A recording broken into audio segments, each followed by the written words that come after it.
Hello guys, welcome to my YouTube channel, Exceptional Dialogue. I'm Vishnu Chaudhary, AIR 40 in Engineering Service Exam 2019. आज हमारे साथ हैं ललित। ललित जो हैं उनके बारे में मैं आपको जानकारी दे दूं कि ललित INIT सूरत के पास आउट हैं। फिर ललित ने वहां से 1 साल के लिए जॉब भी किया है प्राइवेट में, कंपनी में। उसके बाद ललित ने DMRC 2018 एग्जाम क्रैक करके अभी पिछले 2 साल से DMRC में ही जॉब कर रहे हैं। So let's unfold the DMRC exam process. Lalit, welcome to my YouTube channel.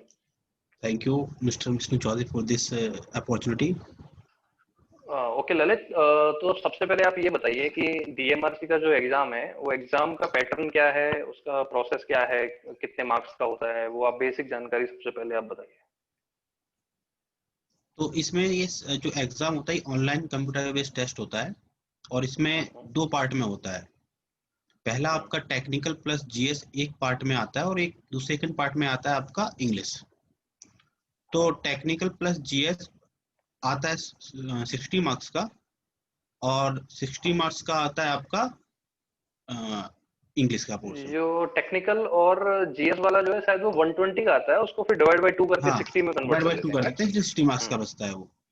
और जो आपका और इंग्लिश का वाला होता जो है होता है उसको वो 1/4 करते हैं।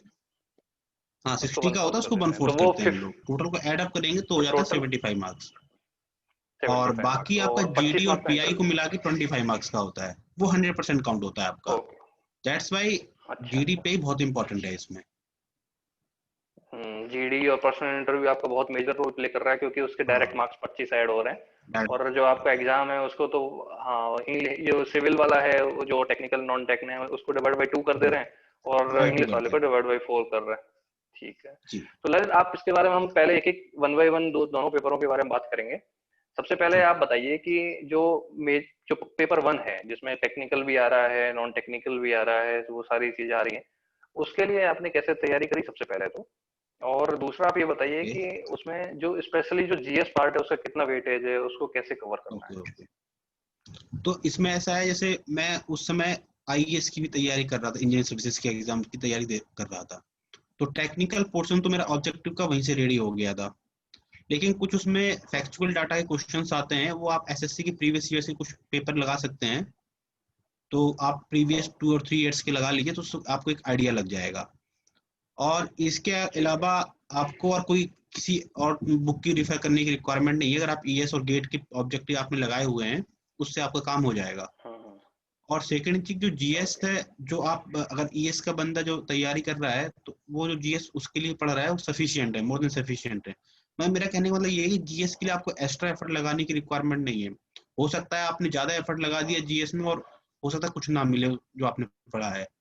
तो नॉर्मल डे टू डे जो आप नॉर्मल GS पढ़ रहे हैं, जनरल नॉलेज पढ़ रहे हैं, नीट में पढ़ रहे हैं, that is more than sufficient.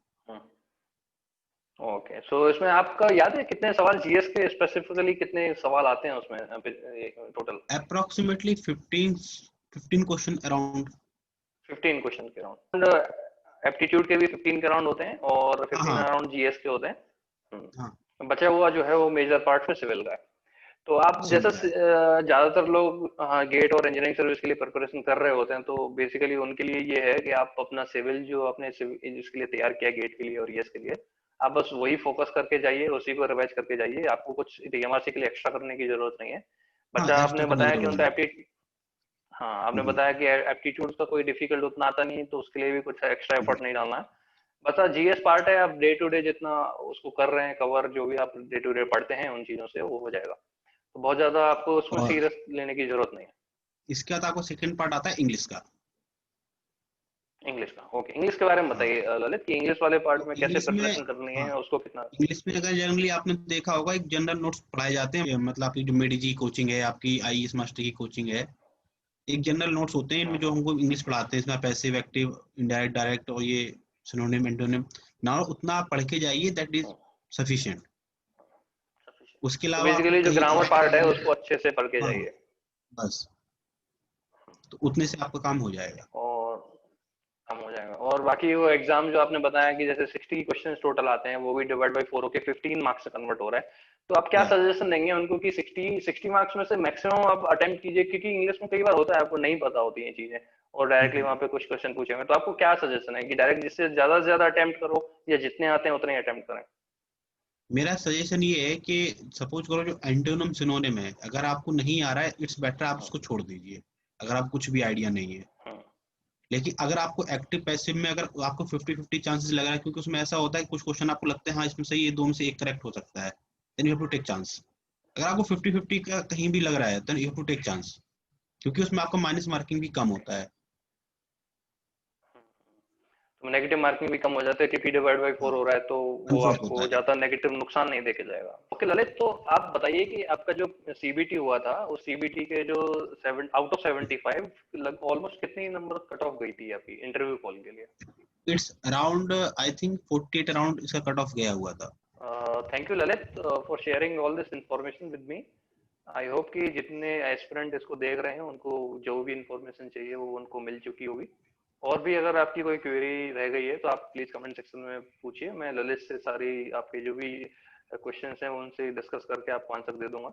मेरे तरफ से सबको थैंक यू, और विष्णु चौधरी आपकी चैनल को और आपको भी बहुत बहुत थैंक यू ये प्लेटफॉर्म प्रोवाइड कराने के लिए। Okay, thank you Lalit. And